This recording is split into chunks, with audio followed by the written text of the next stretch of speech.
Hello everyone, एक बार फिर स्वागत है आप सभी का अपने यूट्यूब चैनल पर। तो फ्रेंड्स, आज की इस वीडियो में हम डिस्कस करेंगे हिस्ट्री के कुछ इंपॉर्टेंट क्वेश्चंस जो मेनली प्रीवियस एचपीएसएससी हमीरपुर के एग्ज़ाम में ये क्वेश्चंस पूछे गए थे। तो फ्रेंड्स, इन क्वेश्चंस के मैं आपको जितने भी आंसर बताऊंगा वो फाइनल आंसर की के अकॉर्डिंग ही बताऊंगा जो हमीरपुर बोर्ड ने जारी की थी। तो फ्रेंड्स, आपने क्या करना है, इन क्वेश्चंस के शॉर्ट फॉर्म में नोट्स से ज़रूर बना लेने हैं क्योंककि रिवीजन के टाइम ये क्वेश्चंस आपको काफ़ी हेल्पफुल साबित होंगे। ये क्वेश्चंस आपको आगामी HPSSC, JBT commission, SI conductor, JOIT post code 965, panchayat auditor और वेरियस एग्ज़ाम जो आगामी हमीरपुर बोर्ड द्वारा कंडक्ट किए जाने हैं, उन सभी एग्ज़ाम में ये क्वेश्चंस आपको काफ़ी हेल्पफुल साबित होंगे। तो फ्रेंड्स, अगर आप एचपी टेट की तैयारी भी कर रहे हो तो इसके लिए भी मैंने एक अलग से प्लेलिस्ट बनाई है जिसका जो लिंक है मैंने डिस्क्रिप्शन बॉक्स में दे दिया है। आप वहां पर जाकर वीडियोस देख सकते हो। वहां पर आपको एचपी टेट के रिगार्डिंग 150 प्लस वीडियोस आपको देखने को मिलेंगी जो सभी स्ट्रीम वालों के लिए काफ़ी हेल्पफुल साबित होंगी। वहाँ पर मेनली आपको साइकोलॉजी और जीके के क्वेश्चन ही देखने को मिलेंगे। तो फ्रेंड्स, वीडियो को शुरू करते हैं। क्वेश्चन नंबर फर्स्ट में बोला गया कि 1921 में हड़प्पा की खोज किसने की थी? हु डिस्कवर्ड हड़प्पा इन 1921? तो हड़प्पा की जो खोज थी वो दयाराम साहनी ने की थी 1921 में। थोड़ा डिटेल में डिस्कस कर लेते हैं। आपको पता होगा कि हड़प्पा की 1921 में दयाराम साहनी ने खोज की थी। अभी हड़प्पा जो है वो प्रेजेंट में पाकिस्तान के मोंटगोमरी जिले में रावी नदी के किनारे स्थित है। हड़प्पा संस्कृति के जो सार्वजनिक स्थल हैं वो गुजरात में आज़ादी के बाद खोजे गए हैं, ये भी आपने याद रखना है। हड़प्पा जो है वो प्रेजेंट में पाकिस्तान के पाकिस्तान के मोंटगोमरी ज़िले में रावी नदी के किनारे स्थित है और इसके जो सबसे ज़्यादा स्थल हैं वो गुजरात में आज़ादी के बाद खोजे गए हैं। तो ऑप्शन नंबर ए जो है इस क्वेश्चन का राइट आंसर है। अब बात करते हैं आर डी बनर्जी के बारे में। तो आपको पता होगा आर डी बनर्जी ने मोहनजोदड़ो की खोज की थी। किसने की थी? आर डी वर्मा ने, राखलदास बनर्जी ने 1922 में मोहनजोदड़ो की खोज की जो वर्तमान में पाकिस्तान में लरकाना में सिंधु नदी के किनारे स्थित है। ये भी आपने याद रखना है। आर डी बनर्जी ने किसकी खोज की थी? इन्होंने मोहनजोदड़ो की खोज की थी। ये भी आपसे एग्ज़ाम में पूछ सकते हैं। उसके बाद बात करते हैं रोमिला थापर के बारे में। तो रोमिला थापर कालीबंगा जो था, कालीबंगा की जो खोज थी वो 1953 में बीबी लाल एवं थापर ने की थी। ये राजस्थान के हनुमानगढ़ जिले में घग्गर नदी के किनारे स्थित है। ये भी आपने याद रखना है। उसी तरह लोथल की जो खोज थी, लोथल की खोज जो थी वो 1955 में रंगनाथ ने की थी। और रंगपुर की जो खोज थी वो रंगनाथ राव ने की थी। रोपड़ की जो खोज थी वो यज्ञदत्त शर्मा ने की थी जो सतलुज के किनारे पंजाब में स्थित है। ये भी आपने याद रखना है। कई ऐसे पूछ सकते हैं जैसे बनावली की जो खोज थी वो 1974 में रविंद्र बिष्ट ने की थी। तो ऑप्शन नंबर ए इस क्वेश्चन का राइट आंसर है। दयाराम साहनी ने 1921 में हड़प्पा की खोज की थी। नेक्स्ट क्वेश्चन पे चलते हैं। क्वेश्चन नंबर सेकंड में बोला गया है कि आर्यन शब्द का जो शब्दश अर्थ है वो क्या होता है? The word Aryan literally means. काफ़ी इंपॉर्टेंट क्वेश्चन है। आर्यन शब्द का जो अर्थ होता है वो क्या होता है? क्वेश्चन नंबर सेकंड का जो राइट आंसर है वो आपका ऑप्शन नंबर सी है, जन्म से उच्च जो है इस क्वेश्चन का राइट आंसर है। आर्या, आपको पता होगा ये भारत में कहाँ से आए थे? ये भी आपसे पूछ सकते हैं। ये मध्य एशिया से आए थे, यूरेशिया से आए थे। आर्यों की जीविका का जो मुख्य साधन था वो कृषि था। आर्य कौन सी भाषा बोलते थे? ये भी आपसे पूछ सकते हैं। आर्य जो थे वो संस्कृत भाषा बोलते थे। तो ऑप्शन नंबर ए इस क्वेश्चन क्या राइट आंसर है। आर्यन शब्द का जो अर्थ होता है वो जन्म से उच्च होता है। ऑप्शन नंबर सी इस क्वेश्चन का राइट आंसर है। नेक्स्ट क्वेश्चन पे चलते हैं। क्वेश्चन नंबर थर्ड में बोला गया कि सरस्वती नदी का ऋग्वैदिक नाम क्या है? ऋग्वैदिक name of river Saraswati was. तो friends, according to final answer की इस क्वेश्चन की जो सभी को ग्रेस थी, फाइनल आंसर की के अकॉर्डिंग इस क्वेश्चन की सभी को ग्रेस थी। इस क्वेश्चन को हम रहने देते हैं, स्किप करते हैं। लेकिन अगर किसी को इस क्वेश्चन का आंसर पता है तो वो कमेंट सेक्शन में ज़रूर बताएं कि सरस्वती नदी का जो ऋग्वैदिक नाम है वो क्या है। ये अपने कमेंट सेक्शन में ज़रूर बताना है। नेक्स्ट क्वेश्चन पे चलते हैं। क्वेश्चन नंबर 4 में बोला गया कि कौन सा शासक जो था वो गौतम बुद्ध का समकालीन था? Which ruler was contemporary to Gautam Buddha. कौन सा शासक गौतम बुद्ध का समकालीन था? क्वेश्चन नंबर 4 का जो राइट आंसर है वो आपका ऑप्शन नंबर डी है, बिंबिसार जो है इस क्वेश्चन का राइट आंसर है। बिंबिसार जो था वो गौतम बुद्ध का समकालीन था। क्वेश्चन नंबर 5 पे चलते हैं। बुद्ध के उपदेशों का जो संग्रह है वो निम्न में से किसमें है? Collection of Buddha sermons is in which of the following.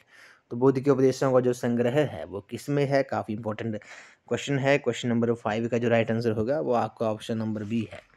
Option number B जो है इस क्वेश्चन का राइट आंसर है। सुत्त पिटक जो है इस क्वेश्चन का राइट आंसर है। बुद्ध के उपदेशों का जो संग्रह है वो सुत्त पिटक में है। बात करते हैं त्रिपिटक। आपको पता होगा बौद्ध ग्रंथों में त्रिपिटक जो है वो सबसे महत्वपूर्ण है। क्या है? त्रिपिटक जो है, त्रिपिटक पवित्र पुस्तकें हैं बौद्धों की, ये अपने याद रखना है। और त्रिपिटक में विनय पिटक हो गया, सूत पिटक हो गया और अधिधम्म पिटक हो गया। अब सूत पिटक में आपको पता होगा इसमें बुद्ध के सिद्धांतों का उल्लेख है। क्या है? सूत पिटक में बुद्ध के सिद्धांतों का उल्लेख है। उसी तरह विनय पिटक में बौद्ध संघ के नियमों की व्याख्या की गई है। ये भी आपने याद रखना है। विनय पिटक में बौद्ध संघ के नियमों की व्याख्या की गई है। उसी तरह अधिधम्म पिटक में इसमें बौद्ध दर्शन पर प्रकाश डाला गया है। क्या किया गया है? इसमें बौद्ध दर्शन पर प्रकाश डाला गया है। इसी तरह इस क्वेश्चन का जो राइट आंसर होगा वो आपका ऑप्शन नंबर बी हो जाएगा। बुद्ध के उपदेशों का जो संग्रह है वो सिद्ध पिटक में है। बात करते हैं महात्मा बुद्ध जी के बारे में। तो आपको पता होगा महात्मा बुद्ध जी का जो जन्म था वो 563 BC में लुम्बिनी नेपाल में हुआ था। ज्ञान की प्राप्ति उन्हें उरुबेला गया बिहार में हुई थी। 35 वर्ष की आयु में हुई थी।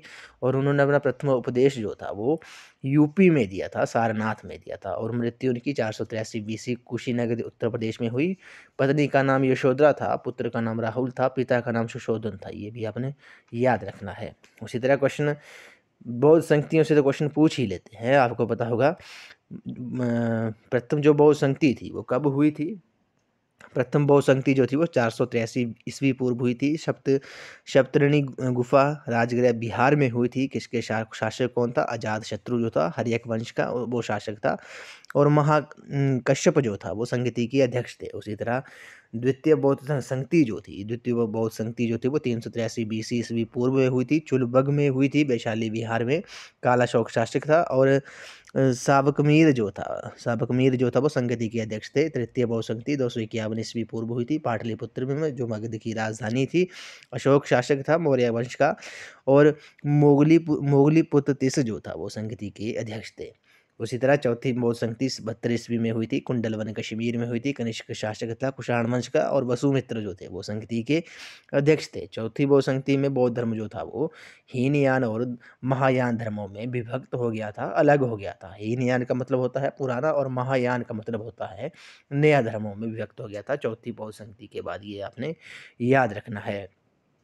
उसी तरह आपको पता होगा लाइट ऑफ एशिया किसे कहा जाता है? ऐसे क्वेश्चन पूछ सकते हैं। गौतम बुद्ध को कहा जाता है। प्राचीन बौद्ध साहित्य अधिकतर किस भाषा में लिखा गया है? ये पाली भाषा में लिखा गया है। ये भी आपने याद रखना है। त्रिपिटक जो पवित्र पुस्तकें हैं वो बौद्धों की है। ये भी आपने याद रखना है, क्वेश्चन में पूछ लेते हैं।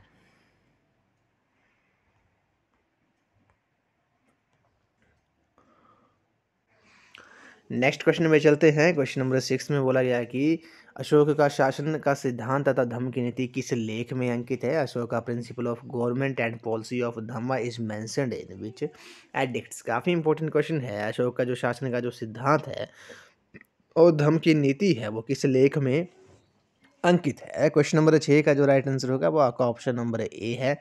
वहतशिला लेख जो है इस क्वेश्चन का राइट आंसर है। बात करते हैं अशोक के बारे में। अशोक आपको पता होगा अशोक ने 273 ईस्वी पूर्व ही सिंहासन प्राप्त कर लिया था, परंतु 4 साल तक गृह युद्ध में रहने के कारण अशोक का जो वास्तविक राज्याभिषेक था वो 269 ईस्वी पूर्व में हुआ था। अपने राज्याभिषेक के इस 8वें वर्ष पर अर्थात 261 ईस्वी पूर्व में अशोक ने कलिंग पर आक्रमण किया, उसे जीत लिया था। कलिंग युद्ध में व्यापक नरसंहार ने अशोक को विचलित कर दिया था, जिसके परिणाम स्वरूप उसने बौद्ध धर्म स्वीकार कर लिया था। अशोक ने सांची स्तूप का निर्माण भी करवाया है। ये आपने नोट फॉर्म में लिख लेना है। बौद्ध धर्म अपनाने के बाद उसने बौद्ध धर्म का प्रचार और प्रसार शुरू कर दिया था। उसने अपने पुत्र महेंद्र को तथा पुत्री संघमित्रा को बौद्ध धर्म के प्रचार के लिए श्रीलंका भेजा था। उपगुप्त नामक बौद्ध भिक्षु ने अशोक को बौद्ध धर्म की दीक्षा दी थी। ये काफ़ी इंपॉर्टेंट है, क्वेश्चन कई बार पूछा गया है कि अशोक को बौद्ध धर्म की जो दीक्षा थी वो किस बौद्ध भिक्षु ने दी थी? वो उपगुप्त नामक बौद्ध भिक्षु ने दी थी। अशोक के अभिलेख पढ़ने में सबसे पहली जो सफलता थी वो 1837 ईस्वी में जेम्स प्रिंसिप को हुई थी। ये भी आपने याद रखना है। तो ऑप्शन नंबर ए इस क्वेश्चन का राइट आंसर है। अशोक का शासन का जो सिद्धांत तथा धर्म की नीति है वो वैदिक शिलालेख में अंकित है। क्वेश्चन नंबर 7 पे चलते हैं। क्वेश्चन नंबर 7 जो है काफ़ी इंपॉर्टेंट क्वेश्चन है। इसमें बोला गया है कि पल्लवों की राजधानी कौन सी थी। पल्लवों की राजधानी थी द कैपिटल ऑफ पल्लवास वास। तो पल्लवों की जो राजधानी थी वो आपको पता होगा। क्वेश्चन नंबर 7 का जो राइट आंसर है वो आपका ऑप्शन नंबर ए है, कांची जो है इस क्वेश्चन का राइट आंसर है। पल्लव वंश का जो संस्थापक था वो विष्णु सिंह था, ये भी आपने याद रखना है। राजधानी कांची थी और प्रसिद्ध शासक जो था वो नरसिंह वर्मन था। पल्लव वंश का जो प्रसिद्ध शासक था वो नरसिंह वर्मन था। इसने महाबलीपुरम की नगर की स्थापना की तथा उसके 7 पैगोड़ों का निर्माण भी करवाया। किसने? नरसिंह वर्मन ने, जो प्रसिद्ध शासक था पल्लव वंश का। राजधानी कांची थी, संस्थापक कौन था? विष्णु सिंह था। क्वेश्चन नंबर 8 पे चलते हैं। क्वेश्चन नंबर 8 में बोला गया है कि दिल्ली के किस सुल्तान ने कुतुब मीनार का काम पूरा करवाया था। वैसे Delhi sultan completed the construction of Qutub Minar. तो दिल्ली के किस सुल्तान ने कुतुब मीनार का काम जो था वो पूर्ण करवाया था। क्वेश्चन नंबर 8 का जो राइट आंसर है अकॉर्डिंग क्वेश्चन नंबर 8 का जो राइट आंसर है वो आपका ऑप्शन नंबर बी है। इल्तुतमिश जो है इस क्वेश्चन का राइट आंसर है। इल्तुतमिश ने कुतुब मीनार को बनवा कर पूरा किया था। अब बात करते हैं शुरू किसने किया था। कुतुब मीनार का जो काम था वो शुरू किसने किया था? वो कुतुबुद्दीन ऐबक ने किया था। किसने? कुतुबुद्दीन ऐबक ने कुतुब मीनार का काम जो था वो शुरू किया था। इल्तुतमिश ने उसे पूरा करवाया था। इल्तुतमिश, अब बात करते हैं कुतुबुद्दीन ऐबक, डिटेल में थोड़ा डिस्कस कर लेते हैं। कुतुबुद्दीन ऐबक जो था इसने इसकी पहले इसकी राजधानी लाहौर थी, बाद में इसे दिल्ली और बाद में दिल्ली बनी। इसने कुतुब मीनार का निर्माण कार्य प्रारंभ किया। कुतुब मीनार का प्रसिद्ध सूफी संत ख्वाजा कुतुबुद्दीन बख्तियार काकी के नाम पर रखा गया था। इसने भारत की प्रथम मस्जिद कुब्बत उल इस्लाम दिल्ली में और 2.5 दिन का झोंपड़ा जो था वो अजमेर में बनाया था। किसने? कुतुबुद्दीन ऐबक ने।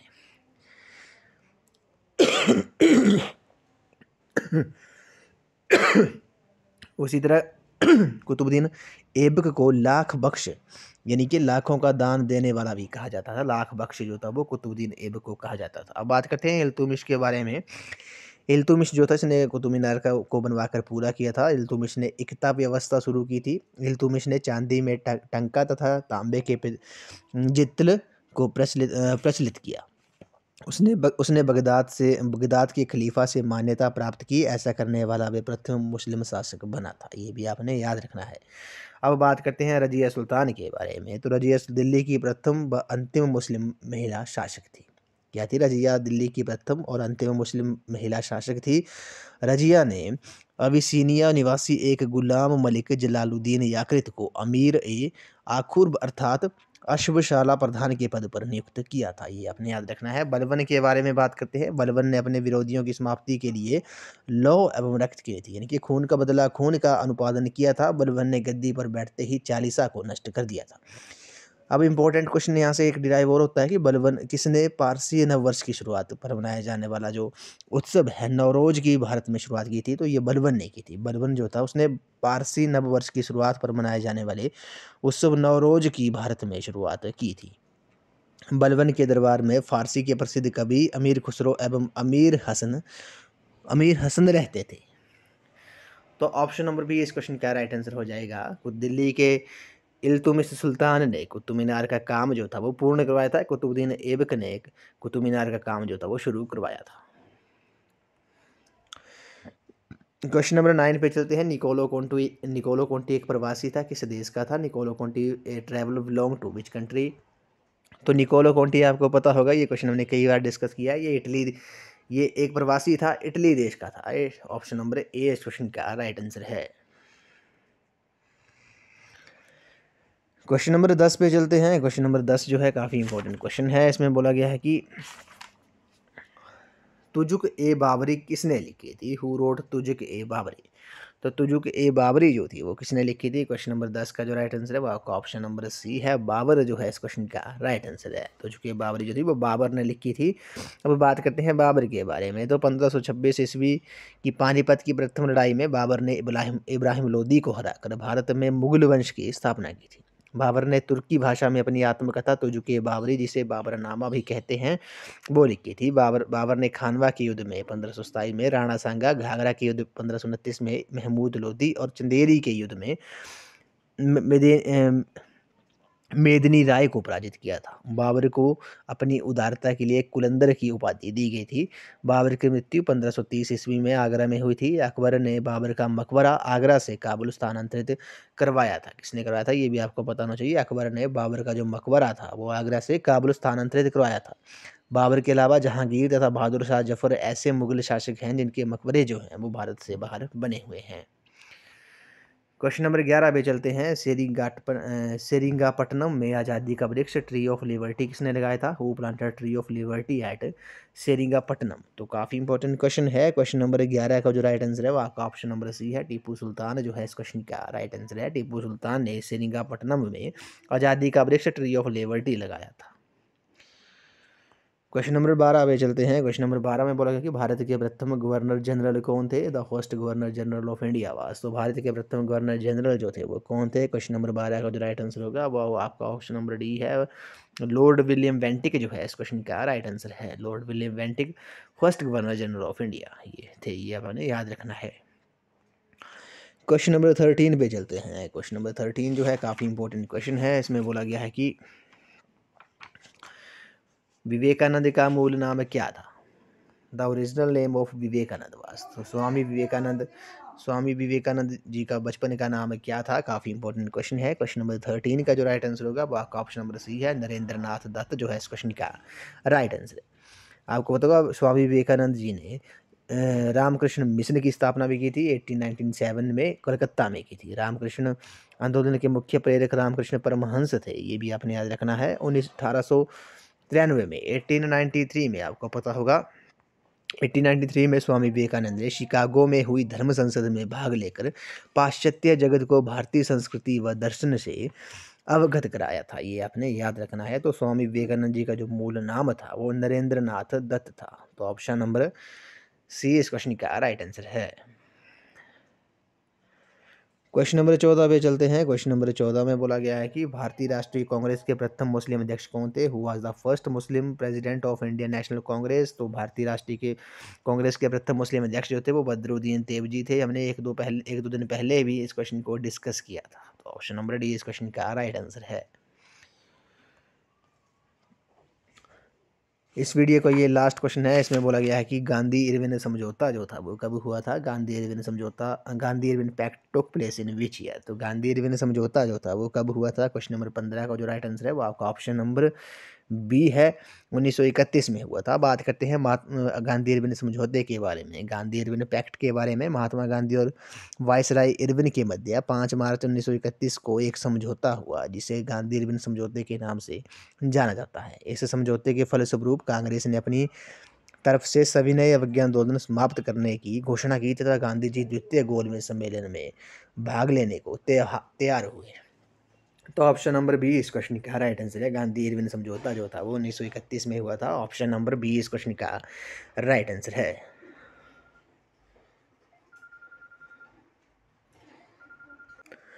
तो फ्रेंड्स आज की इस वीडियो में बस इतना ही। आज हमने हिस्ट्री के कुछ इंपॉर्टेंट क्वेश्चन डिस्कस किए जो प्रीवियस HPSSC हमीरपुर के एग्ज़ाम में ये क्वेश्चंस पूछे गए थे। फ्रेंड्स इन क्वेश्चंस के मैंने आपको फाइनल आंसर के अकॉर्डिंग की आंसर बताए हैं।